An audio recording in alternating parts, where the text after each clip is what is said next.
நாம் தன்மையின் வாழ்த்துக்கள். கர்த்தர் தாமே இந்த உபவாசனால் உங்களை ஆசீர்வதித்து நிச்சயமாக பெருக பண்ணுவார். அவருக்கே மகிமை உண்டாகட்டும். தொடர்ந்து இந்த ஊழியத்துக்காக ஜெபித்துக் கொள்ளுங்கள். ஊழியத்தில் பல வகையான ஊழியங்கள் பல்வேறு கிராமங்களில் பட்டணங்களில் செய்து கொண்டு சுவிசேஷ கூட்டங்களாக சபைகளை பலப்படுத்துகிற ஊழியங்களாய் கர்த்தர் செய்து கொண்டிருக்கிறார். இப்போது அதிகமாக ஜெபியுங்கள். உங்களுடைய ஜெபங்கள் எங்களுக்கு அதிகமாக தேவை. நாங்கள் போகிற இடங்களிலும் சபைகளும் ஆத்துமாக்கள் பெருகவும் சபைகள் கட்டப்படவும் நம்முடைய குழுக்கள் ஒவ்வொன்றிலும் தேவன் மகிமைப்படும். ஜெபித்துக் கொள்ளுங்கள். தேவனுடைய பாதுகாப்புக்காக ஜெபித்துக் கொள்ளுங்கள். உங்களுக்கு என்னுடைய ஜெபம் 100% உறுதி. I am so sure about our praise to you. கர்த்தர் நிச்சயமாக நம்மை அவருடைய சந்திக்க வைக்கும் பொழுது பெரிதான சாட்சியோடு நம்மை காண செய்வார். கர்த்தர் தாமே நம்மை ஆசீர்வதிப்பாராக. எழுந்து கட்டுவோம். தேவநாம மகிமைப்படட்டும். கர்த்தரை வார்த்தைக்கு நேராய் புறப்படுவோம். 1 சாமுவேல் 9ஆம் அதிகாரத்தை நாம் கையில் எடுத்து வைத்துக் கொள்ளுவோம். 1 Samuel chapter 9. 15வது வசனத்தின் முதற்கொண்டு உள்ள சம்பவத்தை நாம் அறிந்திருக்கிறபடினாலே அதை சொல்லி முன்பதாய் கடந்து போக விரும்புகிறேன். நம்மை அழைக்கிற பொழுது தேவன் கிருபையினால் நம்மை அழைத்திருக்கிறார். அவர் நம்மை அழைக்கிற பொழுது நம்மிடத்தில் உள்ள தகுதிகளோ அல்லது நம்மிடத்தில் உள்ள சூழ்நிலைகளை பார்த்து அவர் நம்மை அழைக்கவில்லை. கர்த்தரை அழைத்தது எல்லாமே மேன்மையாகவே அழைத்தார். இங்குள்ள ஒரு சம்பவத்தை நாம் பார்க்க முடிகிறது. சவுல் என்னும் அந்த மனிதன் தன்னுடைய தகப்பனுக்கு கீழ்ப்படுகிறவனாய் அவன் புறப்பட்டு கழுதைகளை தேடி புறப்படுகிறான். அந்த கீசினுடைய கழுதைகள் காணாமற் போனது. அதை தேடி போவதற்கு போனவன் தான் சவுலும் அவனுடைய வேலைக்காரனும். அவர்கள் அந்த கழுதைகளை தேடி காணாமற் போனவைகளை தேடிக்கொண்டு போகிற பொழுது அவர்களுக்கு ஒரு உதவி தேவைப்பட்டது. அப்பொழுது இங்கே ஞான திருஷ்டிக்காரன் என்று சொல்லக்கூடிய, அதாவது ரோயே என்கிற வார்த்தையில் சொல்லப்படுகிறது, த ஒன் ஹூ சீஸ். அவர்கள் ஜெபித்து காரியங்கள் எங்கு இருக்கிறது என்று பார்த்து அறிவிக்கக்கூடிய கிருபை பெற்ற ஒரு தீர்க்கதரிசி சாமுவேல் இருக்கிறார் என்று அவர்களுக்கு சொல்லப்பட்டது. அப்பொழுது சாமுவேலிடத்தில் போனார்கள். சாமுவேலை குறித்து விசாரித்தார்கள். அவர்கள் வேறு எங்கும் போய் கேட்கவில்லை. நேரடியே சாமுவேலிடத்திலே போய் இங்கே ஞான திருஷ்டிக்காரன் இருக்கிறாராமே எங்கே என்று கேட்டார்கள். அவற்றால் நான் தான், என் பின்னே வாருங்கள் என்றார்கள். அவ்வளவுதான். அங்கே ஒரு வார்த்தையும் பேசவில்லை. ஒரு நேரம் வந்தது. சவுல் கழுதைகளை தேடி வந்திருந்தாலும் கர்த்தர் அவருக்கென்று வைத்திருந்த திட்டம் வேறு. நான் உலகத்தில் ஓடிக்கொண்டிருக்கிற காரியங்களில் அநேக வேளைகள் இந்த கழுதைகளை தான் தேடுகிறோம். என்றால் அவைகள் நமக்கு ஆகாரத்துக்குரியவைகள், அடிப்படை தேவைகளை பூர்த்தி செய்யக்கூடியவைகள், அவைகளை கொண்டு நம்முடைய குடும்பத்திற்கு வருமானமோ ஆகாரமோ உண்டாக இருக்கக்கூடியவைகள். அப்படித்தான் சவுல் எல்லாவற்றையும் விட்டு அவன் கழுதைகளை தேடி போனான். ஆனால் கர்த்தரோ அவனுக்கு ஒரு மேன்மையான ஸ்தானத்தை வைத்திருந்தார். தேவன் நம்மை அழைக்கிற பொழுது மேன்மையாக தான் அழைக்கிறார், மேன்மையாக தான் திட்டம் பண்ணுகிறார். ஆனால் தேவனுடைய சித்தத்தை அறிந்து கொண்டு அவர்களுக்குள் நிற்கிறவர்களுக்கு மட்டும்தான் இந்த உபவாச நாளில் தேவனுடைய வார்த்தைகளை பற்றி கொள்ளுகிறவர்களுக்கு மட்டும்தான் தேவன் இரக்கத்தையும் கிருபையையும் தர விரும்புகிறார். God is always a good God. ஆனால் அவருடைய ஆசீர்வாதங்கள் அனைத்துமே நிபந்தனைகளுக்கு உட்பட்டது. என்னை நோக்கி கூப்பிடு, நான் உனக்கு உத்தரவு அருளுவேன். என்னை நோக்கி கூப்பிடு, உனக்கு எட்டாத அற்புதங்களை நான் செய்வேன். You ask I will give you. அவ்வளவுதான். அவர் எல்லா வாக்கு தத்தங்களுக்கும் கட்டளை வைத்திருக்கிறார். அநேக வேளைகளில் நாம் இந்த வாக்கு தத்தங்களை பெறுவதற்கு தவறுவதற்கு கர்த்தர் கொடுத்த மேன்மையை தள்ளுவது தான் யாவருக்கும் காரணம். நம்முடைய வாழ்க்கையின் ஜெயம் கர்த்தரிடத்திலிருந்து வர வேண்டும். அப்படித்தான் இந்த சவுல் தன்னுடைய வாழ்க்கையில் கழுதைகளை தேடி சென்றாலும் அவன் தீர்க்கதரிசியை போய் நிற்கும் பொழுது அங்கே நடந்தது என்ன? 1 சாமுவேல் 9ஆம் அதிகாரத்தில் 22ஆம் வசனத்தில் ஏற்கனவே இப்படி ஒரு மனிதன் வருவான் என்று கர்த்தர் சாமுவேலுக்கு சொல்லியிருந்தார். ஒரு வருவான், அவனை அழைத்து கொண்டு வருவேன், நான் சொல்வதை நீ செய்ய வேண்டும். சரி என்று காத்திருந்தான். அப்பொழுதுதான் இந்த சவுல் வந்தான். 22ஆம் வசனத்திலே சாமுவேல் சவுலையும் அவன் வேலைக்காரனையும் போஜன சாலைக்குள் அழைத்து கொண்டு போய் வார்த்தைகளை கவனித்து பெற்றுக்கொள்ளுங்கள். அவர்களை அழைக்கப்பட்டவர்களுக்குள்ளே தலைமையான இடத்திலே வைத்தான். This is the honor from God. வசனம் சொல்லுகிறது, அழைக்கப்பட்டவர்கள் அநேகர், ஆனால் தெரிந்து கொள்ளப்பட்டவர்களோ வெகு சிலர். காரணம், அழைக்கப்பட்டவர்கள் எவ்வளவு இருந்தாலும் அதை பெற்றுக்கொள்ளுகிறவர்கள், அந்த முத்திரை பெற்றவர்களாக இருந்தால் மாத்திரம்தான் தேவனுடைய அன்பை நாம் பெற்றுக்கொள்ள முடியும்.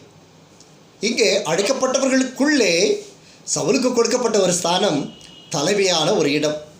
அது மாத்திரமல்ல, சமையற்காரனை பார்த்த சாமுவேல் சொல்லுகிறார், உனக்கென்று ஒரு பெரிய பங்கை கொடுத்து வைத்தேனே, அதை கொண்டு வந்து வை என்றார்.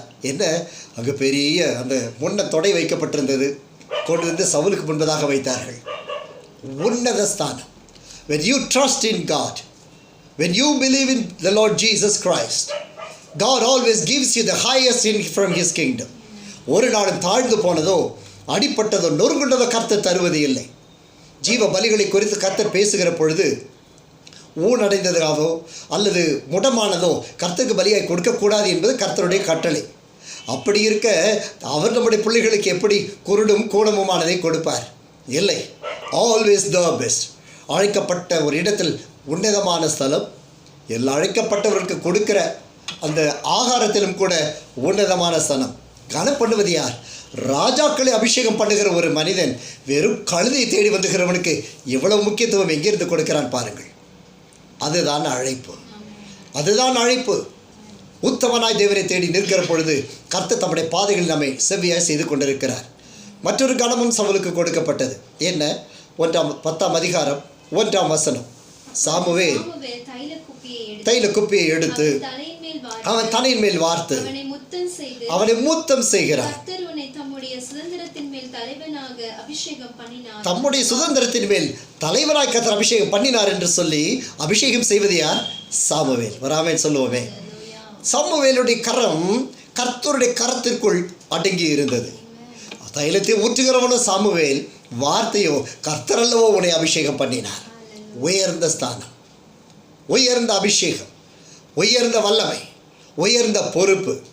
ஆனால் அவன் அடுத்து சொல்லுகிறான், சவுலே, நீங்கள் புறப்பட்டு போவாய், அந்த கல்லறையண்டில் 2 மனுஷரை சந்திப்பாய். அவர்கள் சொல்லுவார்கள், காணாமற் போன கழுதைகள் எல்லாம் கிடைத்து விட்டது என்று.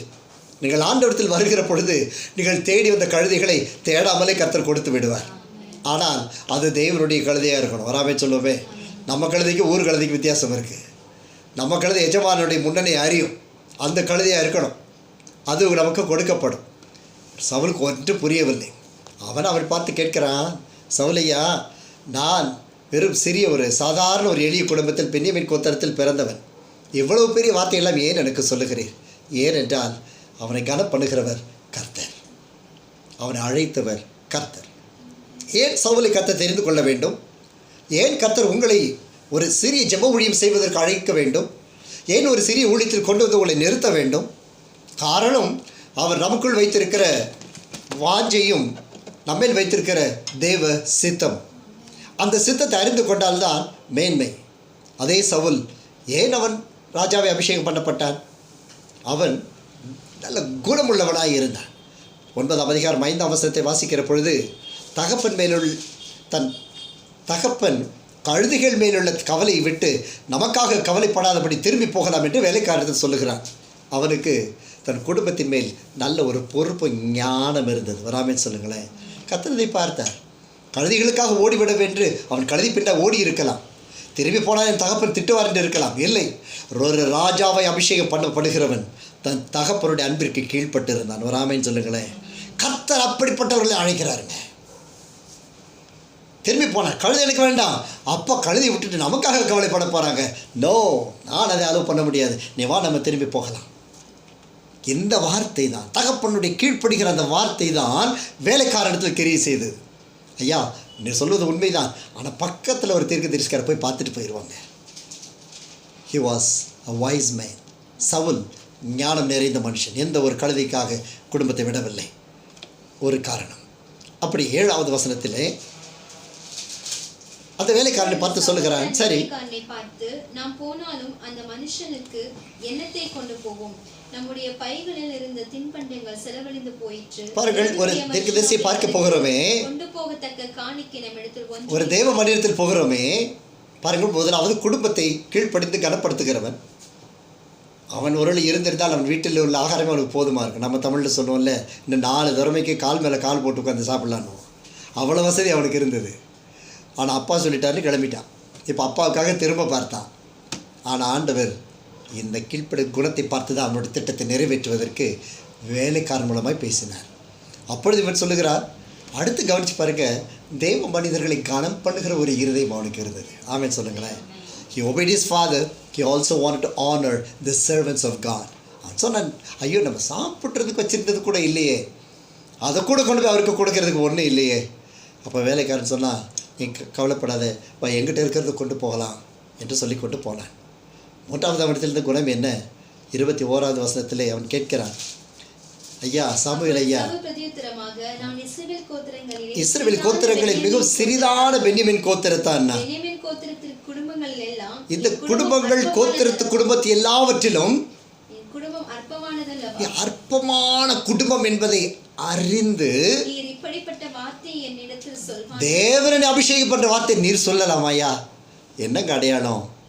முழுமையான தாழ்மை. ஒரு அல்லேலூயா சொல்லுங்களேன். சொல்ல மாட்டீங்களா? சொல்லுங்களேன். நல்ல ஒரு தாழ்மை இருந்தது. கர்த்தர் ஆசீர்வதித்த பொழுது, நன்றி ஆண்டவரே எனக்கு கிருபை செய்தீரே என்று கேட்கவில்லை, மாறாக கவிழ்ந்து விழுந்தான்.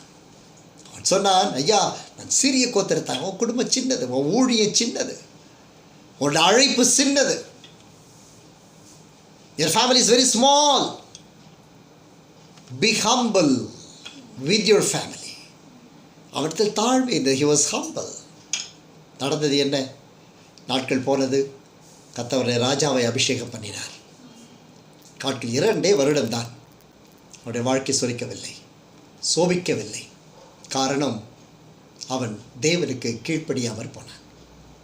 தேவனுக்கு கீழ்ப்படிந்தவன் தான், பெற்றோருக்கு கீழ்ப்படிந்தவன் தான், தேவ மனுஷனுக்கு கீழ்ப்படிந்தவன் தான். தனக்கென்று ஒரு நாள் வந்த பொழுது தனக்கென நிமிர்ந்து நிற்க ஆரம்பித்தான், நெஞ்சு நிமிர்ந்து நடக்க ஆரம்பித்தான். காரணம் என்ன? அவன் செய்யக்கூடாத, தேவனால் அனுமதிக்கப்படாத காரியங்களை செய்தான். என்று சாமுவேல் 15ஆம் அதிகாரத்தில் வாசிக்கிறோம், அவன் சாமுவேலுக்காய் காத்திருப்பதை விட்டு அவன் பலிகளை செலுத்தினான். which is not his job. அவனுக்கு கொடுக்கப்பட்ட வேலை அது அல்ல. அந்த பெருமை அவனை பற்றி கொண்டபடினாலே அவன் தேவனால் வெறுக்கப்பட்டான், தள்ளப்பட்டான். 25வது வசனத்தில் சாமுவேல் வந்துடுறாரு.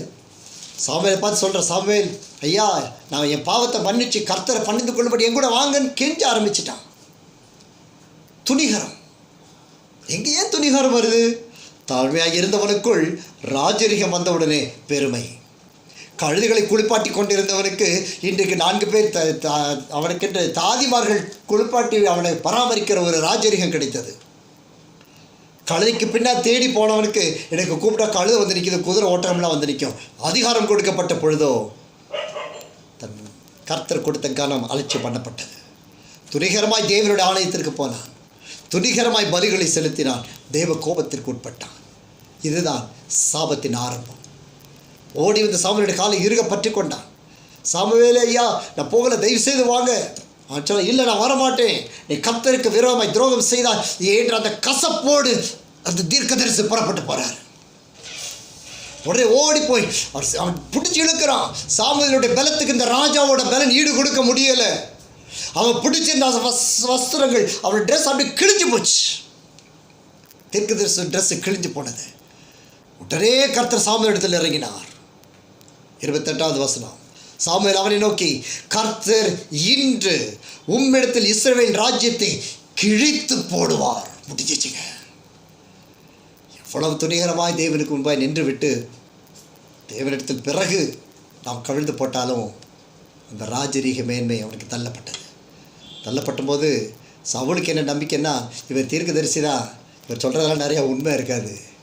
ஆனால் அவன் ஒரு வார்த்தை சொல்லுகிற மாதிரி 29வது வசனத்தில், இஸ்ரவேலின் ஜெயபலமானவர் போய் சொல்லுகிறதும் இல்லை, தாம் சொன்னதை பற்றி மனசாபம் படுகிறதும் இல்லை. மனம் மாற அவன் ஒரு மனுஷன் அல்ல. God, the prophet made sure this is the word of God. The pride made him fall. இந்த செய்தியுடைய தலைப்பு chosen and lost. தெரிந்து கொள்ளப்பட்டு தொலைந்து போனவர்கள். கடைசி நடந்தது என்ன? தாவீதுக்கு விரோதமாய் கசப்பு வந்தது. அவருடைய மரண நாட்கள் நமக்கு தெரியும். அவன் சொந்த பட்டயத்தை ஊன்றி அதிலே விழுந்து அவன் மரித்து போனான். ஆனால் உண்மையில் அவன் உயிர் போகவில்லை, மிகுந்த வேதனைப்பட்டு செத்து போனான். அவன் ஆயுததாரி பார்த்தான். ஐயோ, இதுவரை ராஜாவாக இருந்த இந்த ராஜாவுக்கே இப்படி ஒரு சூழ்நிலை என்றால் நமக்கு என்ன செய்ய முடியும்? ஆயுதத்தாரியும் தன்னுடைய பட்டயத்தை நட்டு அவனும் அதில் விழுந்து போனான். ஏன்? அவனை திரும்பி பார்ப்பதற்கு ஒரு வேத வசனம் சொல்லுகிறது போல சுவற்றில் நீர் விடுகிற ஒரு நாய் கூட வைக்கப்படவில்லை. When God has called you for higher positions, when God has called you for a greater anointing, when God has called you for a greater ministry, உன்னதமான ஒளினாய் தேவன் உங்களை அழைத்திருக்கிற அந்த அழைப்பின் அபிஷேகத்திற்கு நாம் பாத்திரராயில்லாத பொழுது, அவருடைய பாத்திரம், கொடுக்கப்பட்ட பாத்திரம் அலட்சியம் செய்யும் பொழுது, துணிகரம் வருகிற பொழுது, that is where we lose, that is where our prayers are not answered. அப்படி ஜெபங்கள் அங்கு தள்ளப்படுகிறது. எனவே ஆண்டவர் சொன்ன, தன்னை தாழ்த்துகிறவன் தேவனால் உயர்த்தப்படுவான். தன்னை தாழ்த்துகிறவன். உபவாசம் நல்லதுதான், உபவாசம் தேவனோடு நெருங்க செய்கிறது தான். But with humbleness, but wise, ஞானத்துடன் தாழ்மையுடன், தேவனை தவிர ஒன்றுமில்லை என்று கதறி விழுந்தவன். அன்னாள் ஓடி வந்தாள். அழுத பொழுது அவன் மெய்ப்பன் கூட அவரை அறிந்து கொள்ளவில்லை. அவள் சொன்னாள், எப்பா நீ இந்த வயசு குடிச்சு வெறித்து இருக்காத என்று சொல்லும் அளவிற்கு ஞானமற்றவனாய் ஏலி பேசினான். ஆனால் அவள் சொன்ன, ஆண்டவரே, நான் கிளேசமுள்ள ஸ்திரீ, இதுதான் என்னுடைய பாரம், இந்த பாரம் உம்மிடத்தில் ஊற்றுகிறேன், நீர் எனக்கு ஒரு பிள்ளையை கொடுப்பா, அது கர்த்தருக்கு என்று கொடுப்பேன் என்று கண்ணீரினால் பொருத்தனை பண்ணினாள். நடந்தது என்ன? ஏலிக்கே அடையாளம் தெரியாம ஏலிக்கே ஒரு தீர்க்கதரிசி கர்த்தர் அனுப்பிட்டாருங்க. இந்த குழந்தை மாறி போச்சு.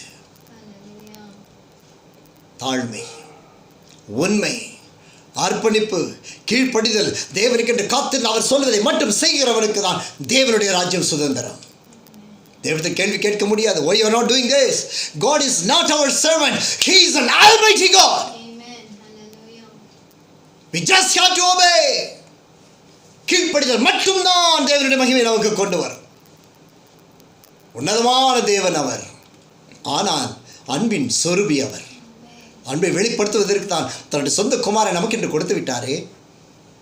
நாம் தெரிந்தெடுக்கப்பட்டவர்கள் தொலைந்து போகாதபடி கர்த்தர் உதவி செய்வார். இரண்டாவது ஒரு மனிதர் உண்டு. நாளாகமம் 13ஆம் அதிகாரம், நியாயாதிபதிகள் 13ஆம் அதிகாரம். அங்கே சகரியா என்ற ஒரு மனிதன் இருந்தான், மனோவா என்ற ஒரு மனிதன் இருந்தான். அவனிடத்தில் ஒரு தீர்க்கதரிசி ஒரு மகன் பிறந்தான். அவனுக்கு சிம்சோன் என்று பெயரிட்டார்கள். கர்த்தர் அவனை ஆசீர்வதித்தார். சிம்சோனை குறித்து நாம் அதிகமாய் பேசுகிறவர்கள், கேட்பதை விட பேசுகிறவர்கள். நல்ல கதை இல்லை என்று ஒரு பைபிள் ஸ்டோருக்கு போனீர்களால் அங்கே அழகாக புக்ஸ் அழகாக இருக்கும். சாம்சன் அண்ட் டிலைலா அழகாக புக்கெல்லாம் அப்படி வச்சுருப்பாங்க. குழந்தைகளுக்கு சீடி என்ன வச்சுருக்கேன்னு கேட்டால் சாம்சன் அண்ட் டிலைலா, பேர்லேயே ஒரு உற்சாகம் உங்களுக்கு. சிம்சோன் வசனம் சொல்லுகிறது, கர்த்தர் அந்த பிள்ளையை வளர்ந்தது, கர்த்தர் அவனை ஆசீர்வதித்தார். அந்த வசனத்தை பார்த்தீங்கன்னா 13:24 வசனம், ரைட். 25வது வசனத்தில் கர்த்தருடைய ஆவியானவர் அவனை ஏவ தொடங்கினார். This is the second person, தேவனால் தெரிந்தெடுக்கப்பட்டவன். நடந்தது என்ன? அவனை கர்த்தருக்கு நசரேயனை ஒப்பு கொடுத்திருந்தார்கள். அவன் ஐயா எங்கே போனார்? எங்கே போகக்கூடாத இடத்துக்கு போனார். இவர் ஆண்டவர் சொன்னார், உன்னை பெலிஸ்தரை மீட்டு ரட்சிக்கிறதுக்கு ஒன்று அனுப்புனா, இவர் அவருடைய ஆத்மாவை மீட்கிறதுக்கு வேலை செய்ய ஆரம்பிச்சிட்டார். 19வது வசனம் 16ஆம் அதிகாரம். அவள் அவனை தன் மடியில் நித்திரை பண்ண வைக்கிறார். நித்திரை பார்க்க கேட்க போகுதுன்னு. ஆண்டவருடைய அழைப்பு மிக உன்னதமானது. ஒருவேளை சரி ஆரம்பமாக இருக்கலாம். 5 பேர் உங்களை மத்தியில் இருக்கலாம், 2 பேரை வச்சு நீங்கள் ஜபம் ஆரம்பிக்கலாம், அது 3 பேர் ஒரு ஃபேமிலி ப்ரேயர் நீங்கள் ஆரம்பிச்சிருக்கலாம். ஆண்டவர் வாக்கு பண்ணிட்டார்ல, யாருக்கு கைவிட்டாத வேத வசனம் சொல்லியிருக்கிறது. தன் நிராகரிக்கிறவர்கள், அவரை தூஷிக்கிறவர்கள், வசனம் சொல்லுகிற துன்மார்க்கன் மரிப்பது கூட அவருக்கு பிரியமில்லையே, எப்படி நம்மை கைவிடுவார்? We have to know the calling. We have to walk in the calling. Simpson போய் படுக்கக்கூடாத இடத்துல படுத்தா, போகக்கூடாத இடத்துக்கு போனான். எதுவுமே தேவனுடைய கிரியை இல்லை. நடந்தது என்ன? அழகாக போய் நல்ல 7 அகனினார் கையில் போட்டு கட்டி வச்சுட்டாங்க. கண்ணை திறந்து பார்க்குறாரு. பார்த்துட்டு சொல்கிறாரு, நித்திரை மயக்கம், கண்ணெல்லாம் அடைச்சிருச்சு. வசனம் சொல்லுது, பிரபஞ்சத்தின் தேவனானவன் அவன் கண்களை குருடாக்கி போட்டிருக்கிறான். அவன் நினச்சிக்கிற நல்ல அபிஷேகத்தில் தான் இருக்கிறேன், கர்த்தரனை மனவாட்டில் தூதனை அனுப்பி ப்ராஃபஸி பண்ண வருங்க நான். ஏங்க 300 நரிகளை பிடிக்கும், ஒரு நரி நம்மளால் பிடிக்க முடியுமா? யோசிச்சு பாருங்க. 300 நரிகளை பிடித்து அதை பிடிச்சி பக்கத்தில் வச்சுருந்துருக்கிறான் பாருங்க. 300 wolves கொண்டு வந்து அதை வாளுக்கு வாலு கட்டி அந்த 300க்கு பந்தத்தை வச்சு கொளுத்தி ஒரு வேட்டு வெடிக்கிறது இவ்வளோ பற்றி வச்சுட்டு இங்கே எட்டி வைக்கிறான். இவன் 300 நரிகளுக்கு வாழை பற்ற வச்சு லைனாக நிற்க வச்சு அனுப்பியிருக்கிறான். இது எல்லாம் அவனுக்கு கீழ் படிஞ்சிருக்கிறான். அவன் மேலே இந்த அபிஷேகம் எவ்வளவு பெரியது. He was anointed. வசனம் சொல்லுகிறது, கர்த்தர் பிள்ளையோடு இருந்து அவனை ஆசீர்வதித்தார். பிள்ளைக்கு சரக்கில்லை, போச்சு. இப்போ சொல்லு, நான் எழுவேன். அவன் சொல்கிறான் 20வது வசனத்தில், பெலிஸ்தர் உண்மையில் வந்து விட்டார்கள். அவன் நித்திரை விட்டு விழித்து கர்த்தர் தன்னை விட்டு விலகினதை அறியாமல். அவர் சொல்கிறாரு, எப்போதும் போல உதறி போட்டு, அப்படியே எப்போதும் போல் இந்த ஃபாஸ்டிங்கில், எப்போதும் போல் இந்த ஊழியத்தில், எப்போதும் போல் இந்த குடும்பத்தில், எப்போ போல் இந்த மிராக்கிள்ஸ் இல்லை, எல்லா பகல் கனவு ஒன்றும் பலிக்காது. கர்த்தருடைய தரிசனம் வேறு, நம்ம கனவு வேறு. தடவி கூட பார்க்கல, முடி போனது கூட தெரியல அவருக்கு. எப்போது போல எழுந்து உதறி போட்டு போவேன்னு எந்திரிச்சார். எட்டி பிடிச்சி கண்களை புடுங்கி, கதை இல்லை. The one who lost their calling and anointing. கண்களை பிடுங்கி காசாவுக்கு கொண்டு போய் 2 வெங்கல விலங்கு போட்டு சிறைச்சாலையில் மாவரைக்க விட்டார்கள். ஒரு தீர்க்க தரிசனத்தோட ஒரு குழந்தை நம்ம வீட்டில் பிறக்குதுன்னா, நம்ம வீட்டில் ஒரு குழந்தை பிறக்குதில்லை, எவ்வளவு ஜெபம், எத்தனை ஊழியர்கள் ஜெபிக்கிறோம், எத்தனை பேர் நம்ம காத்திருக்கிறோம். ஒரு புதிய ஆத்ம ஊழியத்துக்கு வருதுன்னா எவ்வளோ நம்ம ஜெபிக்கிறோம். நம்ம தெரிந்து கொள்ளப்பட்டவர்கள் என்ற முத்திரை தரித்தவர்களாக நம்ம நிற்கணும். எல்லாம் எத்தனை நாள் நாம் காத்திருந்தாலும் தேவனிடத்திலிருந்து பதில் கிடைப்பது அரிது. அது கூட பரவாயில்லைங்க. அவன் நாம் சந்தித்து போகிற ப்ராப்ளம்ஸுக்கு சொல்யூஷன் இருக்கு பாருங்க, கிடைக்கவே கிடைக்காது. ஆண்டவர் என்ன எதிர்பார்க்கிறார்? நமக்கென்று ஒரு முத்திரை வைத்திருக்கிறார் அல்லவா, அந்த முத்திரை கேட்ட பிள்ளையாய் நடக்க வேண்டும். ஆண்டார் கூப்பிட்டார், 1,44,000 பேரை கூப்பிட்டார். சொன்னார், இவர்கள் ஸ்திரீகளால் கரைபடாதவர்கள், முத்திரை வைடார். தூதர்கள் எல்லாம் முத்திரை வைத்தார்கள். வேறு யார் அவளை தொட முடியல. அவர்கள் அனைவரும் இயேசுவின் ரத்தத்தினால் தோய்த்து வெளுக்கப்பட்டவர்கள், ஆட்டுக்குண்ட ரத்தத்தில் தோய்த்து வெளுக்கப்பட்ட பரிசுத்தவான்கள். அவங்களுக்குள்ள முத்திரையை யார் அசைக்க முடியாது. கர்த்தர் உங்களை விருதாவாக அழைத்தார், விருதாவாய் அபிஷேகம் பண்ணினார். ஏதோ ஒரு மனிதனா, ஏதோ ஒரு கிறிஸ்தவனை வாழ்வதற்கு அவங்களை அழைத்தார் இல்லை. கர்த்தர் உன்னை வாளாக்காமல் தலையாக்கும்படி உன்னை தெரிந்தெடுத்தார். நீ கீழாகாமல் மேலாகும்படி உன்னை அபிஷேகித்தார். நீயோ போகக்கூடாத ஸ்தலத்துக்கு தேவ கிருபை இல்லாமல் செல்லுகிறாய் என்றால் உன்னை ஜெபம் என்று உன்னை மனம் திரும்ப செய்யட்டும். பல வருடம் ஜெபிக்கிறோம், பல நாட்கள் ஜெபிக்கிறோம். தேவராஜ்யம் இதுவரை இருந்தது கிருபை, இன்று மனம் திரும்ப வேண்டும். அதுதான் தேவனுடைய விருப்பமும் தேவ சித்தமும். பெலிஸ்தீன் வருவான், எழுபது ஒருத்த பலன் இருக்காது, மாவரைக்கு கொண்டு போட்டாங்க. என்ன நடந்தது? இவர்களுடைய வீழ்ச்சி 16ஆம் அதிகாரம் 25ஆம் வசனம். இப்படி இவர்கள் மனமகிழ்ச்சியாக வாசினார். இப்படி அவர்கள் மனமகிழ்ச்சியாய் இருக்கும்போது, அவங்க மனமகிழ்ச்சியா இருக்கிறாங்க, நமக்கு முன்பாக வேடிக்கை காட்டும்படிக்கு சிம்சோனை கூட்டிக் கொண்டு வாருங்கள் என்றார்கள். ஒரு தீர்க்கதரிசி. ஆண்டவர் சொன்னா, நீ இஸ்ரவேலை ரட்சிப்பதற்குரிய ஒரு தீர்க்கதரிசி. இப்போ அவருடைய வேலை என்ன மாறிடுச்சு பாருங்களேன். வேடிக்கை காட்டுற கோமாளியை மாத்திட்டாங்க. என் அன்பு தேவனுடைய பிள்ளைகளே, என் அன்பு குடும்பத்தாரே, வாலிப பிள்ளைகளே, குழந்தைகளே, முக்கியமாக ஜெபம் நடத்துகிற தேவ பிள்ளைகளே, ஜெபங்கள் எல்லாவற்றுக்கும் பதில் உண்டு. எங்கே டிலே ஆகுதோ, எங்கே காரணம் புரியலையோ, கர்த்தர் ஏதோ காண்பிக்கிறார், அதிலிருந்து அவர்கிட்ட திருப்பி ஓடி வந்துடுங்க. அங்கே பெலிஸ்தியர்களுக்கு முன்பதாக பெலிஸ்தியர்களை வீழ்த்தி இஸ்ரவேலுக்கு ராஜ்யத்தை எடுத்து கொண்டு போகிற சிம்சோன். இதுவரைக்கும் எல்லாரும் அவனுடைய வேடிக்கையை பார்த்தாங்க. அதை போட்டு என்னென்னமோ கட்டி வச்சாங்க, எழுந்துட்டு போனான். கேட் பெரிய ஃபோர்ட்டு போட்டு மூடிட்டாங்க. 13 மீட்டர் உயரமும் 1.5 மீட்டர் அகலமும் உள்ள டோர் போட்டு இவன் உள்ளே வர முடியாதுன்னு கோட்டையை கட்டி வச்சாங்க. இவர் நேராக போய் பிரிட்டானியா பிஸ்கட் மாதிரி கேட்டை தூக்கிட்டு நடந்து மலைக்கு போயிட்டார். இதுவரைக்கும் அவங்க பார்த்த பார்வை எப்படி? தெய்வ அபிஷேகம் இருக்கும்போது உன் பலன் வேறு, அவர்கள் பார்வை வேறு. இதுவரைக்கும் ஆச்சரியப்பட்டு பிரமித்தார்கள். இஸ்ரவேலில் இப்படி பலன் கொடுக்கிற ஒரு தேவன் உண்டோ? இன்னைக்கு அவங்களே பார்த்தாங்க, அவனை வேடிக்கை காட்டுகிற கோமாளியாக்கிட்டாங்க. ஜாக்கிரதை! உண்மையில் இருக்கிற அபிஷேகம் நுகங்களை முறிக்கிற அபிஷேகம், சாத்தானை ஜெயிக்கிற அபிஷேகம். மனுஷருக்கு முன்பாய் உன் அபிஷேகத்தை விட்டு போடாதபடி எச்சரிக்கையாயிரு. எத்தனை முறை கர்த்தர் பேசுகிறார்? மனம் திரும்ப, வேதத்தை படி, ஜெபம் பண்ணு, உபவாசி. அடுத்த வாரம் இதை முடிச்சுக்கிறேன், அதை முடிச்சுக்கிறேன். எல்லாரையும் நம்ம ஏமாத்துறோம், கர்த்தரை ஏமாத்துறோம். இந்த டாஸ்கை செஞ்சு முடிக்கிறோம். இல்லை, உன் அழைப்பை அறிந்து கொள், முயற்சி இல்லை. நமக்கு தேவையில்லை. இப்போ என்னுடைய காரியம், என்னுடைய சூழ்நிலை, என்னுடைய எதிர்காலம் எல்லாம் கேள்விக்குறி. வேடிக்கை காட்டுறாள மாத்திரும் மனுஷன். கர்த்தர் இல்லைனா, கர்த்தருடைய அபிஷேகித்தது இஸ்ரவேலுக்கு ரட்சனை கொடுக்கிற ஒரு ராஜாவை கர்த்தருடைய தேர்ந்தெடுத்தார், நியாயாதிபதியை தேர்ந்தெடுத்தார். இந்த வேடிக்கை காட்டுறாங்க. கடைசியில் ஒரு காரியம் நடந்தது. சவுலுக்கு இவனுக்குள்ள ஒரு வித்தியாசம். சவுல் கடைசி வரைக்கும் போராடி பார்த்தான், ஆனால் உண்மையான மனம் திரும்புதல் இல்லை சவுல் இடத்தில். கடைசி நிமிடத்தில் கதறி